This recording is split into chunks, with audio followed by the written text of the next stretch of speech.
The open rolling flats of Coyote Pass were softly folded by the breeze as the Browns met again. Their boots sank into the reddish ground, and the dust curled up into the air in languid spiral. This empty ground, once thought to signify new beginnings and a shared dream of a family, now stood under a low sun, shrouded with doubt. Janelle shielded her eyes from the blinding sun, immobilized, arms crossed defensively over her chest. Kody lectured again about his grandiose dream for the property, pacing back and forth, arms waving wildly. He spoke of building a mansion, a communal living space, financial turnaround, and harmony. His words equal parts aspiration and fantasy. But reality was hard to disregard. No blueprints, no contractor, no deposits, only hollow promises. And then there was Robyn. Slouching against her SUV, she was as relaxed as possible, almost smug. Her designer sunglasses mirrored the mountain vista as she watched in silence. Not a peep of complaint from her. She merely sat there and observed. Hi everybody, welcome back to Reality Recap. Don't forget to thumbs up this video. In the corner of her eye, Janelle saw Robyn's fleeting smile. It did not speak of kindness or optimism. It was a flash of superiority. That smile seared itself into Janelle's brain like a brand. Simultaneously, in her Flagstaff apartment rented by the week, there was only silence, the gentle clacking of keyboard keys. Janelle leaned forward over a tiny folding table. No pictures on the wall, no frills,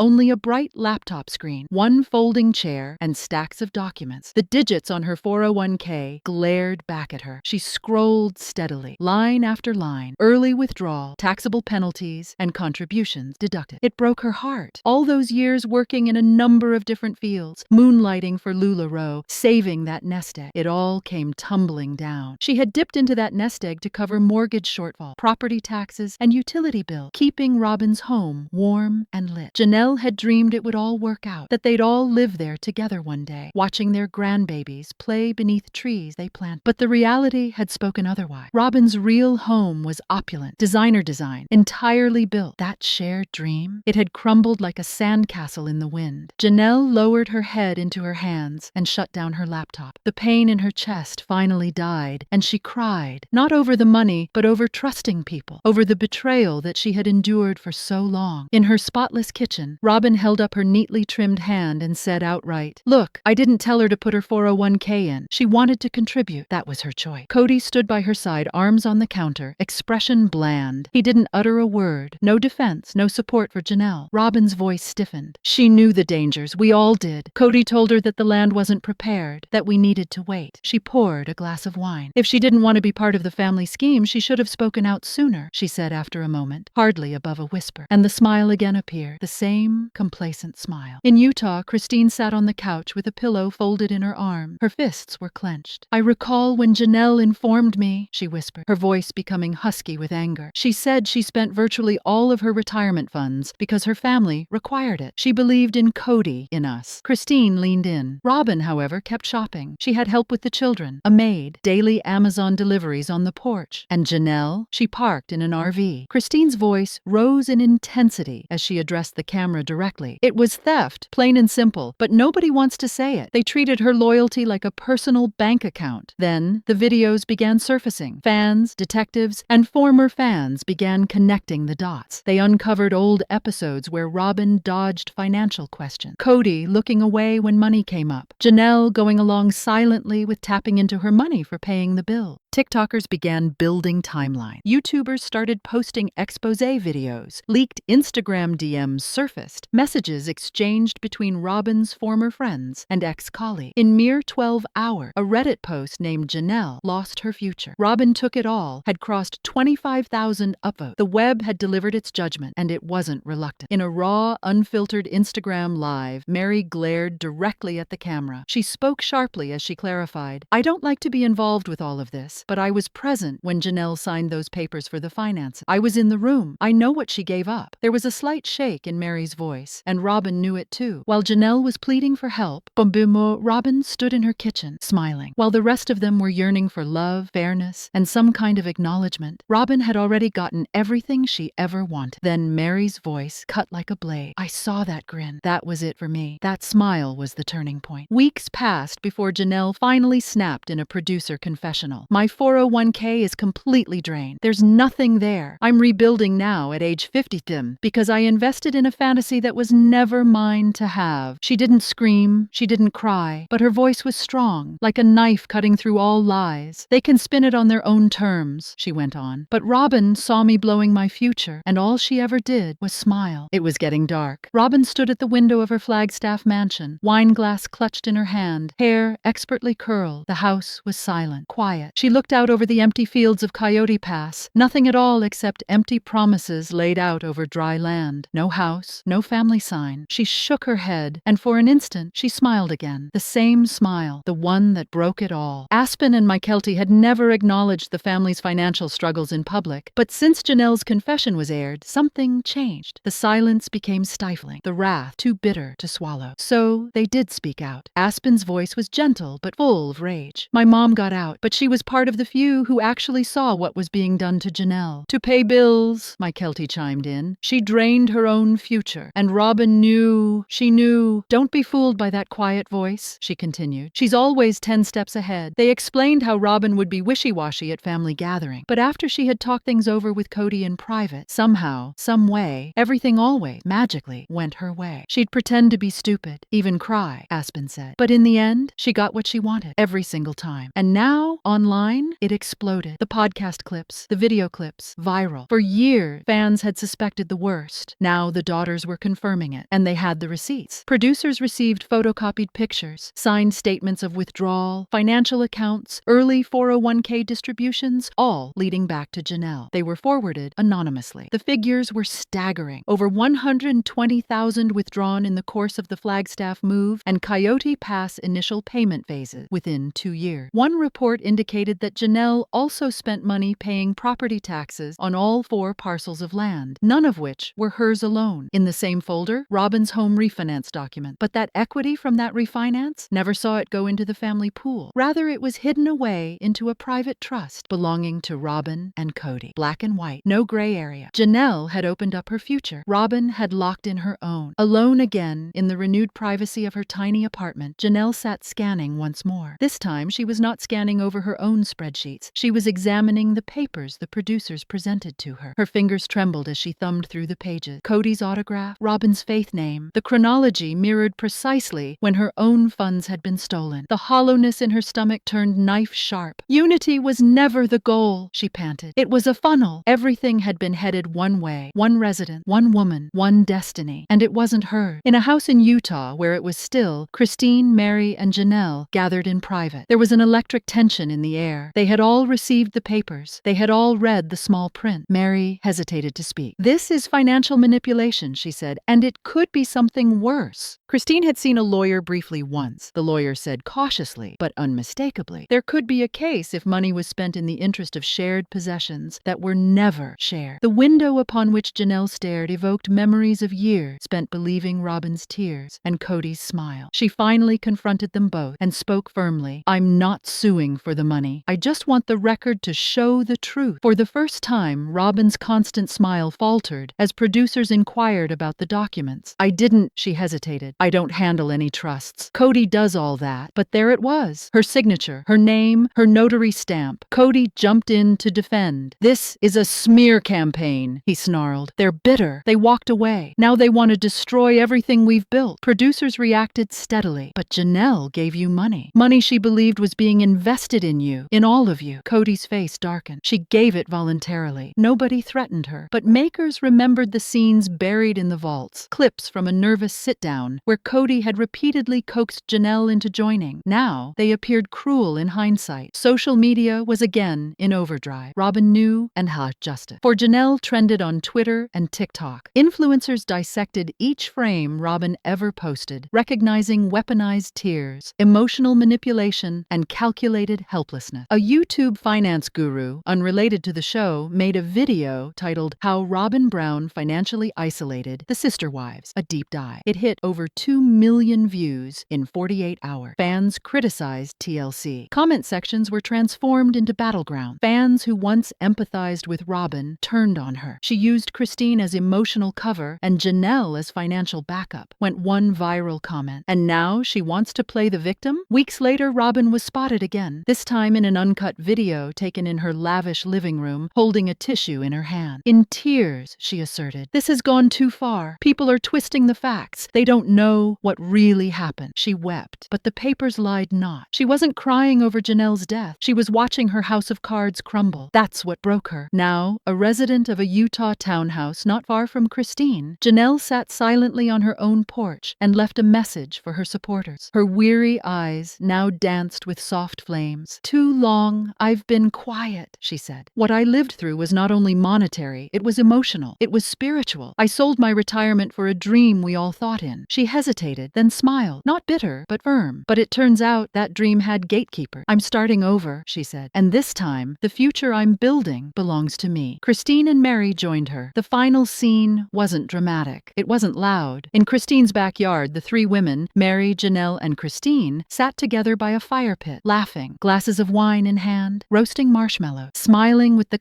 kind of exhaustion that only comes after surviving betrayal. No yelling, no meltdowns, just women who'd reclaimed their lives, finally and completely. Elsewhere, in a windowless conference room in Los Angeles, quiet remained. Behind a glass plate, TLC executives met under the banner "Sister Wives Fallout," written on a whiteboard. Crisis control, legal counsel, the producer. The viewing had spiked after the podcast and the leaks, but now the network was facing a serious reputational backlash. The smile, the money, the video. Viewers no longer just wanted to be entertained. They wanted accountability. An aide came in and slumped a large envelope on the table. Contents: leaked tax returns, trust papers, and email correspondence between Robyn, Kody, and the producers at TLC. Robyn, the one they'd long painted as the last faithful wife, was now a liability. Finally, the CEO spoke. "We can't keep pretending. We have to investigate, and we have to protect ourselves." A week after that, a person nobody was expecting appeared. The former bookkeeper of the Brown family, never seen on camera, broke her NDA. What she shared left the public and the production team speechless. Kody Brown never shared with the family that he had 3 accounts under various business names. Robyn was listed as an authorized secondary holder on each of the 3 accounts. The deposits accounted for fees for appearances, clandestine income streams, brand partnerships, and book royalty, some over 6 years old. The total amount? Over $178,000. Christine and Janelle never saw a penny. Janelle wasn't surprised, but she was heartbroken. "Always thought we were bankrupt," she told the producers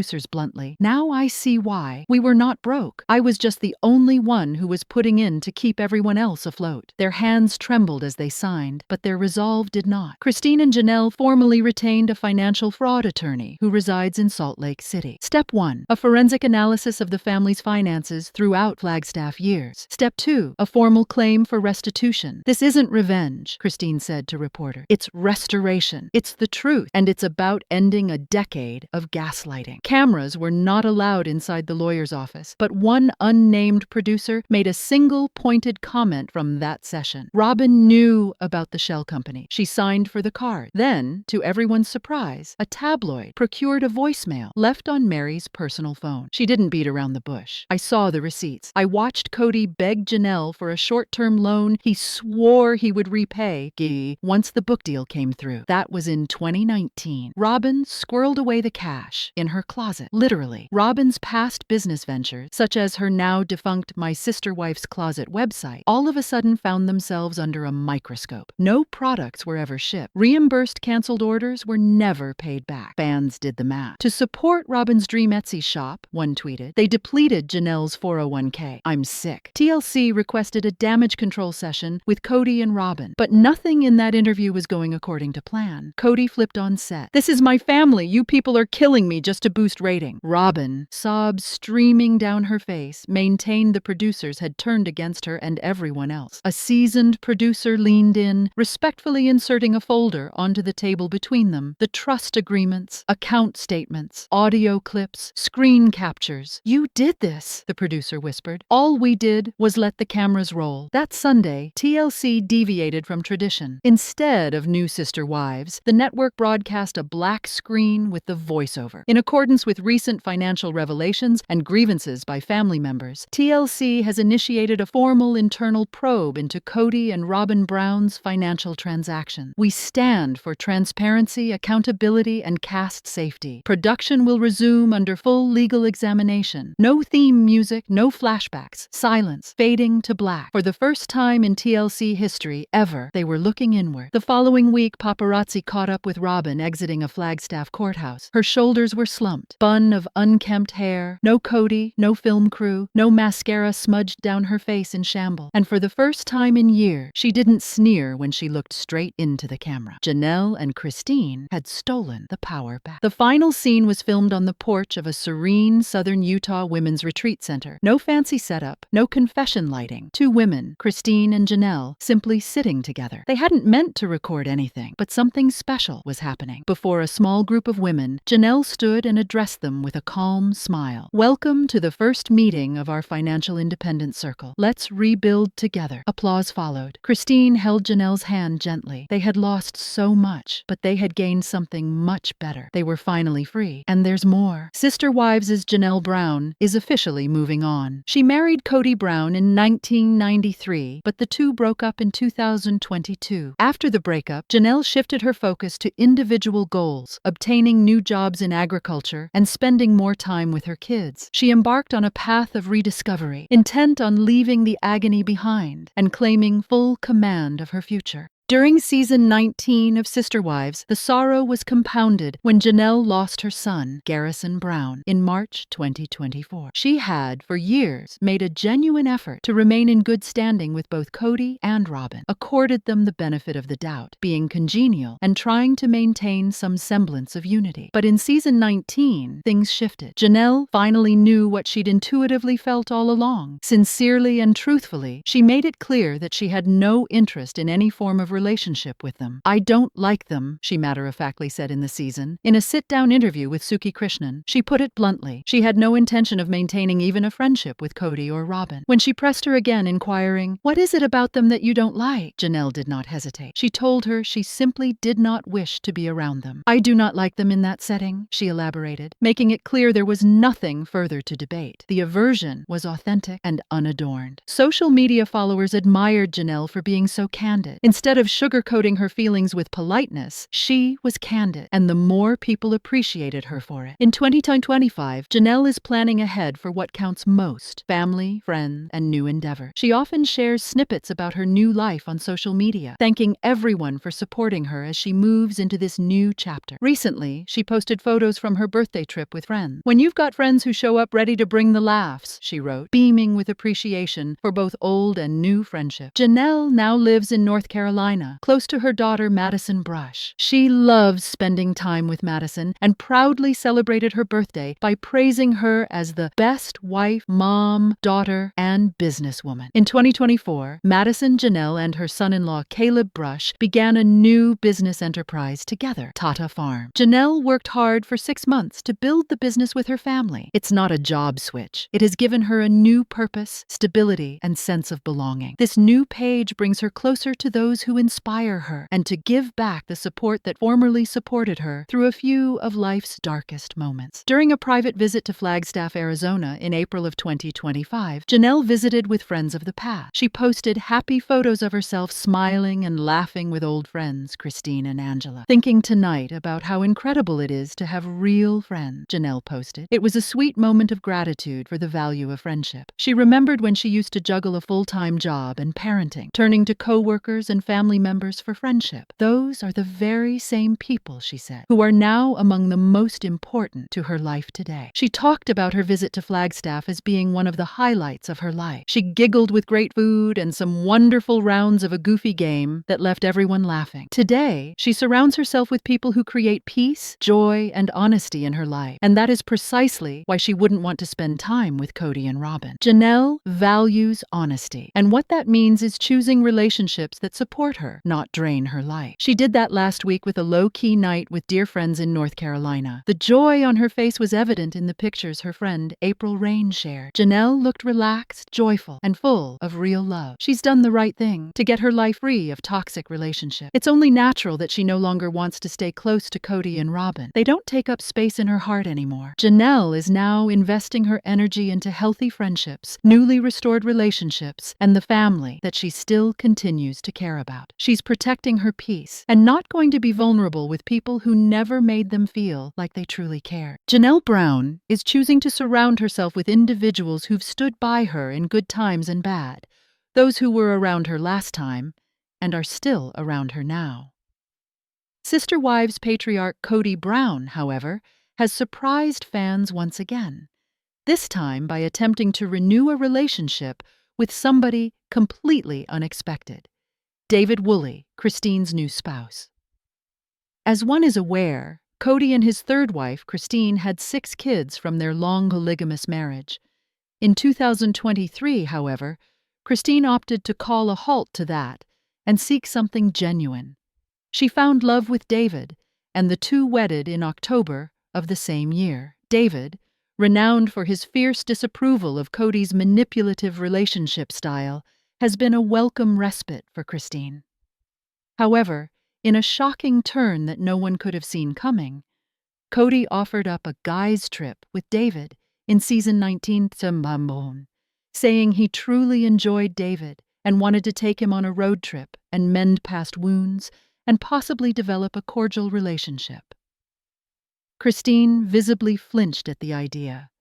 After all that had transpired in her past with Kody, she couldn't help but be wary. She didn't discount the idea completely, but she kept her peace intact. David said the same of his reluctance. While he did not completely dismiss Kody's idea, his hesitation was based on his desire to preserve Christine's happiness. The two of them were together in their resolve to preserve the happiness they worked so hard to find. Even after saying Robyn is his true love and confessing he never loved his other 3 wives, Kody is now getting used to being a monogamist. His long-established reputation as a domineering, manipulative partner with 4 wives on the go had been heavily dramatized in earlier shows. Now, this surprise olive branch to David might tarnish his reputation or further embarrass him. David, widowed construction entrepreneur and kind soul, loves Christine more than anything. If there is any hope that Kody will learn, grow up, and take responsibility, this meeting with David might be the wake-up call he so desperately requires. Meanwhile, in a parallel universe, Christine, Mary, and Janelle, Kody's former wives, have long since moved on to a life of bliss beyond Kody's orbit. Robyn Brown, Kody's 4th and final wife, has not adapted to the new monogamous setup so readily. She was upset about losing her sister wives, having formerly regarded their presence as an integral part of her marriage to Kody. She mentions it to him often. "Do you ever wish we were still in plural relationships?" she asked Kody during season 19 Screen Rant reports. She looked confused and emotional too as she went on. The question that continues to puzzle my mind is, are we even going to try plural marriage again? Kody, though, appears to be ready to move on from it. He confided that he wants to leave the U.S., to escape in body from the remnants of the destroyed family structure. "I just want to be somewhere where I don't have to look at it, touch it, or be around it," he said to her. Will this be the sign that Kody is open to taking on a 5th wife?